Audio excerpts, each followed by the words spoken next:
Perkenalkan, nama saya Kizia Tasa MT Takarina Bangun. Di sini saya akan menjelaskan apa itu pengertian tentang ekonomi sipil. Jadi, ekonomi sipil adalah cabang ilmu ekonomi yang mempelajari tentang hubungan antara hubungan masyarakat dengan pemerintah dalam mengatur sumber daya ekonomi. Tujuannya adalah untuk menciptakan keseimbangan antara kepentingan publik dan kepentingan swasta. Selanjutnya, dalam ekonomi sipil ini terdapat 3 aspek penting, yaitu pengaturan, pelaksanaan, dan pemantauan. Pengaturan dilakukan oleh pemerintah dengan membuat undang-undang dan regulasi. Pelaksanaan dilakukan oleh sektor swasta dalam menjalankan bisnisnya, sedangkan pemantauan dilakukan oleh pemerintah untuk menjamin bahwa semua pihak menjalankan peran dan tanggung jawabnya sendiri. Baik, di sini saya akan menjelaskan tentang sejarah ekonomi sipil. Istilah ekonomi sipil pertama kali diperkenalkan oleh Adam Smith pada abad ke-18 dalam bukunya yang berjudul The Wealth of Nations. Namun, konsep ini baru berkembang pada abad ke-19 ketika para ahli ekonomi mulai mempertimbangkan peran pemerintah dalam mengatur perekonomian. Pada awalnya, ekonomi sipil hanya diperhatikan di negara-negara barat seperti Amerika Serikat dan Eropa. Namun, seiring perkembangannya zaman, konsep ini mulai diterapkan di seluruh dunia sebagai alternatif bagi sistem ekonomi yang terlalu didominasi oleh pemerintah atau sektor swasta saja.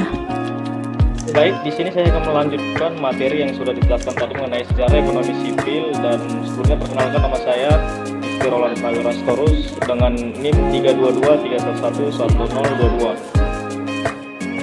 Prinsip ekonomi sipil, yang mana ada beberapa prinsip dasar dalam ekonomi sipil yang harus dipatuhi oleh pemerintah dan sektor swasta.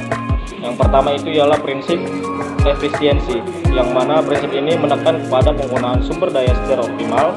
Yang kemudian kedua itu ada prinsip keadilan, yang mana prinsip keadilan ini menjamin distribusi kekayaan yang adil bagi seluruh lapisan masyarakat.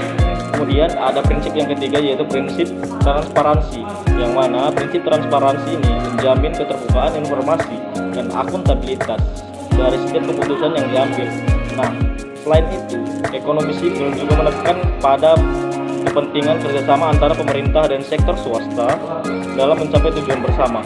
Nah, hal ini dapat dilakukan melalui kemitraan publik swasta atau program Corporate Social Responsibility atau CSR yang bertujuan untuk meningkatkan kesejahteraan masyarakat.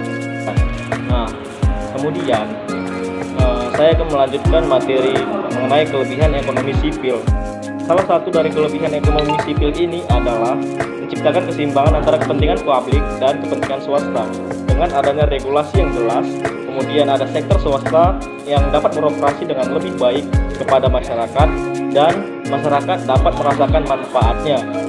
Selain itu, ekonomi sipil ini juga dapat meningkatkan partisipasi masyarakat dalam pengambilan keputusan, baik itu dalam sistem ekonomi sipil maupun sistem ekonomi masyarakat yang memiliki hak untuk memberikan masukan dan pendapatnya dalam proses pengambilan keputusan yang berkaitan dengan sumber daya ekonomi.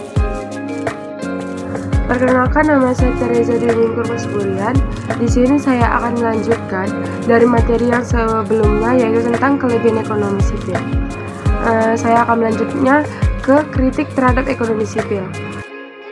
Meskipun memiliki banyak kelebihan, ekonomi sipil ini juga mendapat kritik dari beberapa pihak. Salah satunya adalah bahwa ekonomi sipil ini cenderung menjadi alat politik bagi pemerintah dalam mengendalikan perekonomian. Hal ini dapat mengurangi kebebasan sektor swasta dalam menjalankan bisnisnya. Selain itu juga, di dalam implementasinya, ekonomi sipil ini juga dapat sulit dilakukan karena membutuhkan koordinasi yang baik antara pemerintah dan sektor swasta. Jika tidak ada kesepakatan yang baik, maka perekonomian sipil ini juga tidak akan tercapai dengan baik juga.